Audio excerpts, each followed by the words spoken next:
ආර්ථික බල කේන්ද්‍රයන් වල මේ වන විට වෙනස් වීම සිද්ධ වෙලා තියෙනවානේ.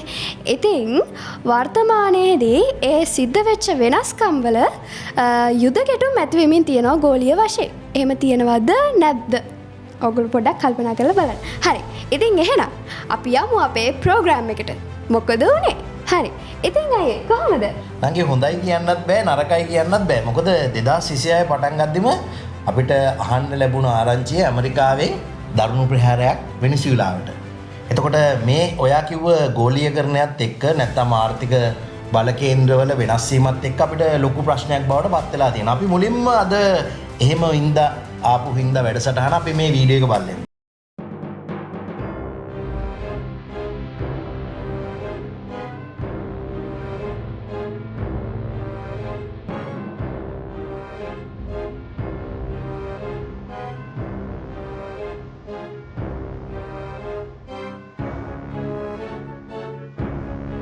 ඇමරිකාවේ ජනාධිපති ඩොනල්ඩ් ට්‍රම්ප් මේ වෙනකොට වෙනිසියුලාවේ ජනාධිපති වන නිකොලස් මදුරෝව අත්අඩංගුවට අරගෙන තියෙනවා. ඒ සම්බන්ධව ඊට මොනවද කියන්න තියෙන්නේ? ඕනංගි වෙනිසියුලාවේ පළවෙනිම කාරණාව අපි දන්න විදිහට ලෝකේ ජනග්‍රහණය අතින් වැඩි ප්‍රමාණයක් ඉන්නවා. ඊට එහා පැත්තට ගියාම පිහිටීම අතින් විශාල ප්‍රමාණයක් තියෙනවා. ඒ ඔක්කොන්ටම අමතරව වැදගත්ම කාරණාව තමයි කාටවත් නොදෙවිනි තෙල් සංචිතයක් හිමි රට තමයි මේ රට. ඒ කියන්නේ ට්‍රම්ප් අත ගහලා තියෙන්නේ ලේසි පහසු රටකට නෙමෙයි. එතකොට අයියේ මේකට ප්‍රධාන හේතුව තෙල්ද? හරි. එතකොට නංගි වෙනිසියුලාව පළවෙනිම කාරණාව තෙල් සංචිතයෙන් පරිපූර්ණ වුණාට අපි තෙල් ගැන කතා කරද්දී ওই කාරණාව නෙමෙයි ට්‍රම්ප් ගේන්නේ. ට්‍රම්ප් ගේන්නේ පළවෙනිම කාරණාව තමන්ගේ රටට වෙනිසියුලාවෙන් මත්ද්‍රව්‍ය එනවා කියන කාරණාව තමයි ගේන්නේ. එතකොට මේ මත්ද්‍රව්‍ය වලට එරෙහිව තමයි ට්‍රම්ප් තමන්ගේ මේ ක්‍රියාකලාපය ලෝකෙට පෙන්වන්නේ. නැත්තම් මදුරෝව අත්අඩංගුවට ගන්න. එතකොට මදුරෝව අත්අඩංගුවට ගන්න ওই විදිහට සැලසුම් කරද්දී අපිට තියෙන පළවෙනිම කාරණාව මත්ද්‍රව්‍ය ඇත්තටම ආවද? එතකොට මත්ද්‍රව්‍ය ආපු නැව්වලට ප්‍රහාර එල්ල කරලා එහි හිටපු මගින් නැති වුණාද? මේ කියන කරුණු කාරණා ටිකනේ. එතකොට මදුරෝගේ පාලනය කොහොමද පටන් ගන්නේ? හියුගෝ චාවේස් තමන්ගේ මරණයෙන් පස්සේ තමයි මදුරෝ වෙනිසියුලාවේ ජනාධිපති බවට පරිවර්තනය වෙන්නේ. එතකොට 2017 2018 කියන කාලවලදී රට ඇතුළෙන්ම මේ කියන නායකයන් නැත්තම් මදුරුවට ප්‍රශ්නයක් ගොඩනගෙනවා තමන්ගේ පාලන ක්‍රමයේ අස්ථාවරත්වයක්. හේතුව මේ රට තුල මේගොල්ලෝ වැඩිපුරම තෙල් සංචිතයෙන් තමයි යැපෙන්න ගන්නේ. මෙන්න මේ යැපෙන තත්ත්වයක් එක්ක බාහිර ලෝකයේ තෙල් වල බලපෑමක් ඇති වෙද්දී රටේ උද්දමනය වැඩි වෙනවා. මිනිස්සුන්ට තමන්ගේ ජීවිකාව ගෙනියන්න බැරි තත්ත්වයකටපත් වෙනවා. ওই කාරණා උඩ තමයි මදුරුවට රට ඇතුළෙන්ම යම්කිසි තර්ජනයක් නැත්තම් බලපෑමක් එල්ල වෙන්න ගන්නවා. ඔන්න ඕක තමයි පළවෙනිම හේතුව වෙන්නේ. මොකද නැත්තම් සරලව හිතන්නකෝ නංගි අපි ගමුකෝ මේ නංගි දන්නවනේ මේ ප්‍රහාරයට නැත්තම් මදුරුව අත්අඩංගුවට ගන්න කොච්චර කාලයක් ගත වුණාද කියලා. ඔව් අයියේ. පැය 2ක් 3ක් ඇතුළත මදුරුව අත්අඩංගුවට ගන්නවා.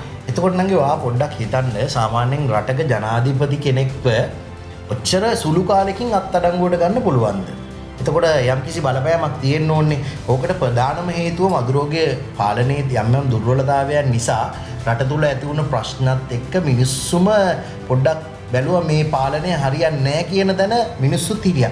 ඒක හින්දා තමයි ඔන්න ඔය කාරණාවේදී හරි පහසුවෙන් අත්අඩංගුවට ගන්න පුළුවන් වෙන්නේ. හේතුව මේ අවසානයේදී පැවති ජනාධිපතිවරණයේදී මදුරෝගේ ජයග්‍රහණය සැකසහිතයි කියලා සමාජය තුල නැත්තම් ඒ රට තුල කතා වෙන්න ගත්තා. ඕක තමයි ප්‍රධානම හේතුව. මදුරෝට සපෝට් එකක් තිබුණේ නැහැ තමන්ගේ රටෙන්. නැත්තම් තමන්ගේ හමුදාවේ ඉන්නවා. තමන්ට ආරක්ෂා වෙන්න තිබ්බ මේ කියන පැතිකඩයන් වලට යන්න හැකියාවක් තිබුණේ නැහැ. ඒකින් තමයි හරිම ලේසියෙන් මදුරෝව අත්අඩංගුවට ගත්තේ. එතකොට මුලින්ම අත්අඩංගුවට ගන්නේ මදුරෝව මත්ද්‍රව්‍ය නිසා කියලානේ කිව්වේ.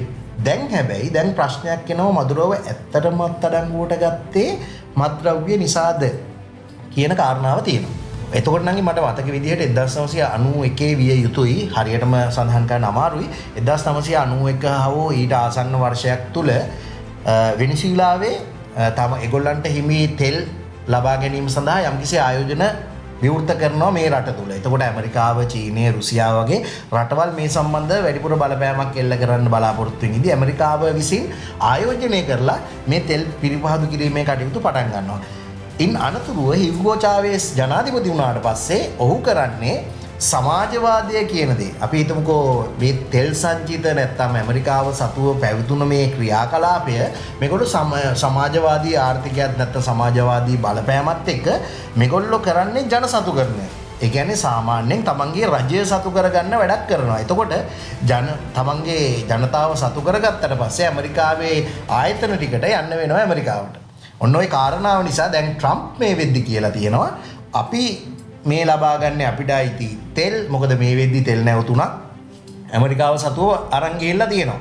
එතකොට ඒ වගේ කාරණාවල දැන් ට්‍රම්ප් කියන්නේ මේ අපේව අපිට අයිති දේවල් හින්දා තමයි අපි මේ තෙල් ගන්න අපි වෙන කාගේවත් දේවල් නෙමෙයි අපේව ගන්න කියලා තමයි කියන්නේ. ඔන්න ඔය කාරණාව තමයි දැන් ප්‍රධාන වශයෙන් බලද්දි බලපෑමක් වෙලා තියෙන්නේ වක්‍රාකාරව ඍජුව වෙනත් මාතෘකාවක් ඇවිල්ලා තිබ්බට වක්‍රාකාරව තෙල් සම්බන්ධව තමයි නැත්තම් බලශක්තිය අර්බුදයට විසඳුම් හොයන්න තමයි මේ යන්නේ කියන කාරණාව තමයි අපිට දැක ගන්න ලැබෙන්නේ. එතකොට අයියේ මදුරට මොකද වෙන්නේ? ජාත්‍යන්තර මට්ටමින් කවුරු හරි ඔහු ගැන බලයිද? එහෙම නැත්නම් ඔහුව වෙනත් රටකට පිටුවහල් කරයිද? නැත්නම් නිදහස් කරයිද? නැත්නම් ඇමරිකාවේ අත්අඩංගුවේම ඔහුට ජීවත් වෙන්න සිද්ධ වෙයිද? හරි. පළවෙනි කාරණාව නම් එතකොට නංගි අහපු ප්‍රශ්නෙට හොඳ ප්‍රශ්නයක්. එතකොට මදුරෝට අපි පළවෙනිම කාරණාව මදුරෝව අත්අඩංගුවට ගැනීම. මේක ජාත්‍යන්තර නීතියක්වත් එහෙම කිසිම දෙයක් මෙතන අන්තර්ගත වෙලා නැහැනේ. එතකොට මේක තනිකර ඇමරිකාවෙන් කරපු තමන්ගේ ප්‍රබලත්වය සහ තමන්ගේ ශක්තියෙන් බලහත්කාරකමක් කිරීමක් තමයි මේ කරන්නේ. එතකොට දැන් සාමාන්‍යයෙන් මේ වගේ නැත්තම් ලෝකයේ ප්‍රබල රටවල්නේ ඇමරිකාව කියන්නේ ලෝකයේ ඉන්න අංක 1. ඊට පස්සේ කවුරු හරි මේ ප්‍රශ්නේ කතා කරනවා නම් ප්‍රබල රටවල් බවට පරිවර්තනය වෙන්න ඕනේ.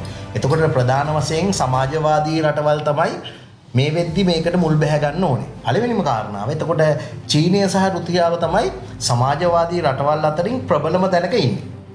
එතකොට චීනයේ සාමාන්‍යයෙන් ස්වභාවය මේ වගේ ගෝලීය මත ගැටුමක් ඇති වුනහම චීනය ඕකට මැදිහත් වෙන්න යන්නේ නැහැ. ඒක තමයි චීනයේ ස්වභාවය. කියන්නේ ඉතිහාසය ගත්තාම ඉතිහාසයේ කිසිම ගැටුමකට නැත්තම් Taman මෙහෙමයි අපි ඉදිරිපත් වෙනවා මෙයාව නිදහස් කරන්න ඕනේ නැත්තම් මේ බලපෑම වැරදි කියලා චීන කියන්නේ.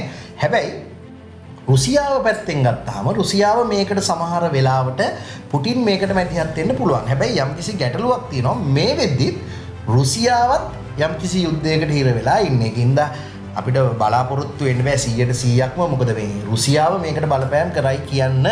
හැබැයි තව කාරණාවක් තියෙනවා ඇමරිකාවෙන් නැත්තම් ට්‍රම්ප් මදුරෝට දුරකථනයෙන් මීට පෙරත් සඳහන් කරලා තිබ්බා ඉවත් වෙන්න කියලා තමන්ගේ රටේ කියන පාලනය අතහැරලා හැංගෙන්න නැත්නම් කියුබාවට යන්න කියලා දැනුවත් කරලා තියෙද්දි හැබැයි ඒ වෙලාවේ පුටින් මේ ප්‍රශ්නෙට මැදිහත් වුණා.